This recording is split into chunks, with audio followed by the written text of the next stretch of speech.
The Wyatt Six did something for the very first time this week, so we'll see how that affects the story. We'll also check out some changes for the Bloodline and more.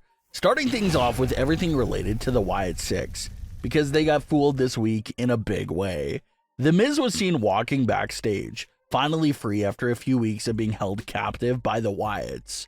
The Miz says that he's a changed man, how he promised the Wyatts that he'll change, and how he doesn't want to help Karrion Kross anymore. This is when Kross pretty much drags The Miz out of the ring and demands for him to let him know where the Wyatts are. The Miz begs and pleads, and the Wyatts take the bait and arrive on the scene. But what the Wyatts did not know was that this was all part of the plan, and was all an act from Karrion Kross and The Miz. The Miz was very much in on this entire plan, and it was all a trap to set up the Wyatt Six, and they took the bait. The Miz is quickly ready for the Wyatt Six with his steel chair in hand, and immediately goes after one of the Wyatt Six biggest soldiers, Eric Rowan. After a few moments of going back and forth, Karrion Kross, The Miz, and the rest of the Final Testament end up getting the upper hand over the Wyatts and leave them all laid out in the middle of the ring. Uncle Howdy was laughing by the time Karrion Kross made it to the ramp, so some fans had mixed reactions to see the Wyatts basically get demolished like this within the segment, but it was needed and does make sense for the story. Ever since the Wyatts arrived on the scene, they've been looking extremely strong and fierce. Just look at the events of their debut for an example of the force and impact that came with this group.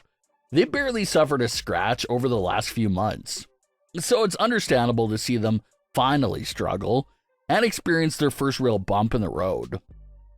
You see it in every movie and television show. Your good guys are destined to go through some rough patches and struggles before climbing back to the top. So that's where Uncle Howdy and the Wyatt Six are at right now. They needed to receive this beatdown just to reset and get their minds right again. If the Wyatts won this mini battle between the Final Testament and themselves, they would have really not learned anything. But since they lost it, they can learn from their mistakes, be more cautious of potential traps, and of course being fooled like this will only make them take their intensity up to another level. And this new level from Uncle Howdy and the Wyatts are already getting hinted at with a series of new social media posts from the Wyatt Six. They had this to say coming from their official account, quote, "I tried to warn you, you damned yourself. You will lose everything. I never wanted this. I'm sorry." End quote.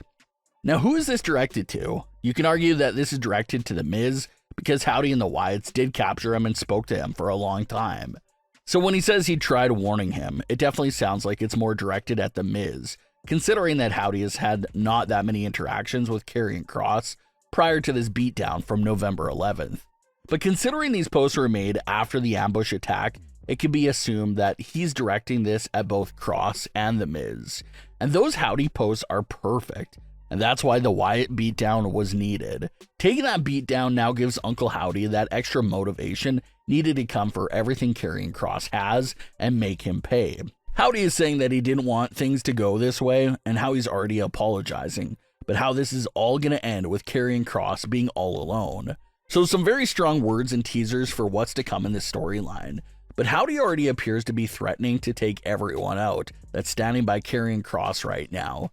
And that even includes Kross's own wife, Scarlett. So this feud is quickly entering that personal level for both sides. We should definitely expect the Wyatts to bounce back in the coming weeks and properly adjust, so they'll be ready for the next sneaky plan for the Final Testament. Now let's get into the big change for the Bloodline's current storyline. Some fans thought that the Bloodline's WarGames match would remain as a 4-on-4, strictly staying between the original and new Bloodline members. But that turns out not to be the case, and it will be a 5-on-5 WarGames match after all, which now means that both sides will have to desperately look for a fifth man to join them, with the event just being days away. Sami Zayn quickly ran to speak with Seth Rollins and asked him to join Roman's side for WarGames, and Seth spoke with a lot of common sense and logic. Seth pointed out how he himself is at risk, and went all out to take down Roman Reigns at WrestleMania 40, so why would he turn around and help Roman out of nowhere? And Seth is right. That's basically exactly what the audience is thinking as well. How can Seth link up with Roman after everything that's been said and done in recent memory?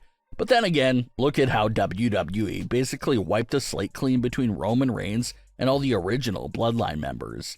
Sami Zayn and Jey Uso had years of trauma and bad history with Roman Reigns that was just wiped away in a little under 2 weeks. So if WWE really wanted to get Roman and Seth on the same page again, it definitely seems like a few weeks is more than enough time to wipe their memories of the bad history with each other. Seth Rollins continued to deny the request, promising that he'll never team up with Roman Reigns again on his life, and how the next time they'll share the ring together is when he's stomping Roman out. Seth Rollins then gets approached by Solo Sikoa. Solo asked Seth to join his team since he hates Roman so much, but Seth denied and said he doesn't want to team with a wannabe Roman Reigns either. So that's where the story is currently at, and fans are not that happy with this change of adding another superstar to each side. The WarGames match was perfect as a 4-on-4. It was a great personal story with each of these 8 men having ties to each other with the old or new bloodline, and just felt like there was more than enough there to work with and keep that match focused on its main goal, which was a real bloodline civil war. But adding a 5th man to each side adds a sense of just filler randomness to the match, and it starts losing its identity of being an OG bloodline versus new bloodline personal battle. Some fans are saying that it would be another story if the 5th man on each side had some legitimate ties to Bloodline's story. For example, if Solo's 5th man was The Rock, and Roman's 5th man was Cody Rhodes. That seems a bit more tolerable, since Cody and Rock have personal issues with each other and also have ties to the Bloodline story, so that would work. But based on the hints WWE has provided so far, it looks like their plan is to insert the Seth Rollins versus Bronson Reed feud into the Bloodline WarGames match, with Bronson Reed becoming the 5th man for Solo Sikoa and Seth Rollins becoming the 5th man for Roman Reigns. So again, like some fans are saying, throwing Seth and Bronson into the Bloodline match just seems a bit random and unnecessary. It's looking like they're trying to connect it and reason with it with Seth's history with Roman, but something about adding them to the match just feels off, especially if Seth Rollins is going to join Roman's team right after he said he'll never team up with Roman again. That makes Seth look like he's really not a man of his word, because he just promised that he would not do that ever again. So will Seth really just erase all that bad history with Roman Reigns just because Bronson Reed is joining Solo Sikoa's team? There's just a lot of logic flaws there like that with this direction that could have been avoided had it stayed a 4-on-4 match. So fans are a little bothered by that change, but it looks like they'll do the same thing they did last year.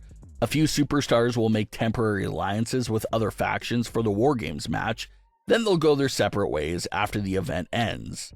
So it looks like the most interesting thing to watch out here for is to see how Roman and Seth interact with each other, if Seth truly turns out to be the 5th man for the original Bloodline after all. But what are your thoughts on today's stories? Leave your comments below. Don't forget to subscribe with all notifications on, and leave a like if you enjoyed. Thanks for watching, guys.